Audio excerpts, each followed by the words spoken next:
9 अगस्त 1942 को गांधी जी ने भारत छोड़ो आंदोलन की शुरुआत की थी।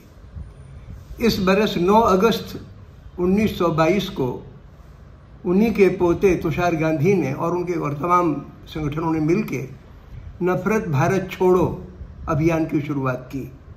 आज हिंदुस्तान में कांग्रेस की तरफ से और उनके साथ जुड़े हैं तमाम अराजनीतिक संगठन, वो लोग एक शुरुआत कर रहे हैं भारत जोड़ो यात्रा की। जिस किस्म का माहौल हिंदुस्तान में पिछले कई सालों से बना है, उसमें 3-4 चीज़ें बहुत ख़ास हैं जिसकी वजह से इंसान के दिल एक दूसरे से दूर हो रहे हैं, मिसट्रस्ट पैदा हो रहा है। और सबसे ख़तरनाक चीज़ जो हुई है वो हुई है धार्मिक द्वेष, ख़ासतौर से हिंदू मुस्लिम पोलराइजेशन। तो यात्रा का पहला काम ये होना चाहिए और ये होगा, मैं उम्मीद करता हूँ कि धर्म को हम समझ लें कि धर्म जिसमें इंसानियत ना हो धर्म नहीं है। तो इंसान को धर्म का एहसास कराना, इंसानियत को धर्म के केंद्र में लाना पहला असूल, पहला काम होगा। दूसरी बात कि हिंदुस्तान में हमारी जो हुकूमत चल रही है, ये ऊपर से भी भेदभाव बढ़ाने वाले या तो नीतियां बनाती है या इनका जो कैडर है उसको इस तरीके के इंस्ट्रक्शंस या इस तरीके की उसकी मानसिकता पैदा की जाती है ताकि समाज में जहर भरे, और गांव-गांव में इनके कार्यकर्ता खड़े हो गए। इसलिए भारत जोड़ो यात्रा का एक मकसद ये होगा या होना चाहिए कि गांव-गांव में कम से कम 2-2, 4-4 खुले दिमाग के लोग जो मिथ, झूठ का पर्दाफाश करके सच्ची बात कहें, नम्रता के साथ, ईमानदारी के साथ। तो ऐसे कार्यकर्ता भी इसमें से इवॉल्व होने चाहिए, तब यह यात्रा सचमुच हिंदुस्तान के लिए दिशा बदलने वाली साबित होगी। तीसरी बात यह है कि हमारे मुल्क में पिछले कई सालों से खुले बाजार की व्यवस्था चल रही है। शुरुआत तो इसकी 1990 के आसपास 91 से हुई थी, लेकिन पिछले कुछ बरसों में, 7-8-10 बरसों में ऐसा हुआ है कि मुट्ठी भर खरबपति और खरबपति बन रहे हैं। नतीजा ये है कि उनका मीडिया पर कंट्रोल है, जितने भी एजुकेशनल इंस्टीट्यूट्स हैं उस पर भी कॉरपोरेट सेक्टर का कंट्रोल है।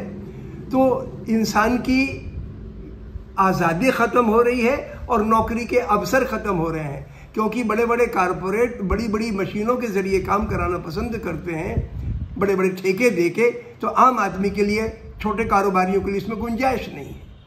तो देश के संसाधन तो जनता के हैं, हुकूमत का फ़र्ज़ है कि जनता के हक में काम करे, लेकिन वो एक दूसरे की मदद करते हैं। कॉरपोरेट सेक्टर की मदद हुकूमत करती है, हुकूमत की मदद कॉरपोरेट सेक्टर करता है। ऐसा प्रोपोगेंडा माहौल पैदा करके जिसमें कि इंसान से जुदा हो, धार्मिक द्वेष बढ़े, आतंकियों की एक्टिविटी बढ़ जाए, इस तरीके का माहौल पैदा किया जाता है। तो ये जुड़े हुए हैं दोनों। जो भी सरकार पूंजीपति परस्त होगी वो सांप्रदायिक भी होगी, ये हमने कई सालों से देखा है। तो मैं चाहता हूं कि भारत जोड़ो के माने हम समझ लें कि हमारे लिए आपस में एक दूसरे के दुख दर्द को देखने की सलाहियत पैदा करनी है, और कॉरपोरेट सेक्टर का जो एकाधिकार, कंट्रोल मुट्ठी भर लोगों का तमाम रिसोर्सेज पर, तमाम संस्थाओं पे बढ़ता जा रहा है, उसको कम करना है। ये उसमें से फलित होना चाहिए। एक बात और मुझे कहनी है आध्यात्मिक तरीके से कि मोहब्बत इंसान के लिए थोपनी नहीं पड़ती है, इंसान के अंदर स्वतः होती है। हम अगर किसी को देखें तो इसमें अगर बहक ना जाएं कि वो हिंदू है तो हिंदू तो ऐसा होता है, काफिर होता है, बदमाश होता है, या मुसलमान है तो वो तो लूट के खाता है, वगैरह वगैरह। इस प्रकार की चंद लोगों के बारे में, करोड़ों में से 2-4 हर कम्युनिटी में लुटेरे, बदमाश, हत्यारे होते हैं, लेकिन उससे कम्युनिटी का कैरेक्टर सामने नहीं आता। हम जिस आदमी को देखें भूल जाएं कि वो हिंदू है कि मुसलमान, लड़का है कि लड़की, गरीब है कि अमीर, जैसा वो है उसको मुकम्मल तरीके से देखें तो हमें अपने आप उससे मोहब्बत पैदा होगी। हमें उसका दुख दिखेगा, उसकी तकलीफ दिखेगी, उसकी खुशी में हमें खुशी का एहसास भी होगा। तो मोहब्बत अपने आप प्रकट है, हम सब में है। और वो हम इतनी मोहब्बत अल्लाह ताला ने, भगवान ने हमें दे रखी है कि हम पूरी दुनिया को मोहब्बत कर सकते हैं, बशर्ते कि हम अपनी अहंकार को, अपने बड़प्पन को, नफरत पर काबू पा लें। अगर हट जाएगा, ये मिथ हट जाएंगे। और आज तक कभी भी अवाम ने धरती के किसी कोने में कभी भी शोषण नहीं किया।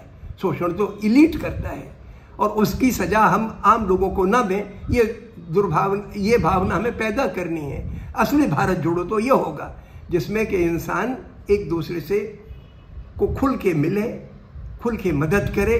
और कोई भी हमारे तमाम मिसालें आई, अभी लॉकडाउन का पीरियड चल रहा था, कई लोग मर गए, घर के लोग तक डरते थे कि यार इसको हम जलाने जाएंगे तो हमें कहीं इन्फेक्शन न लग जाए, लेकिन कई हिंदुस्तान के लोगों ने उसमें मदद की, उनके पड़ोसियों ने। तो हमारे हिंदुस्तान में अभी भी ये इंसानियत जिंदा है, हमें उसको ताकत देनी है और हिम्मत रखनी है कि कैसी भी कठिन परिस्थिति हो, हमें मिल के रहना ही रहना है। बहुत बहुत शुक्रिया।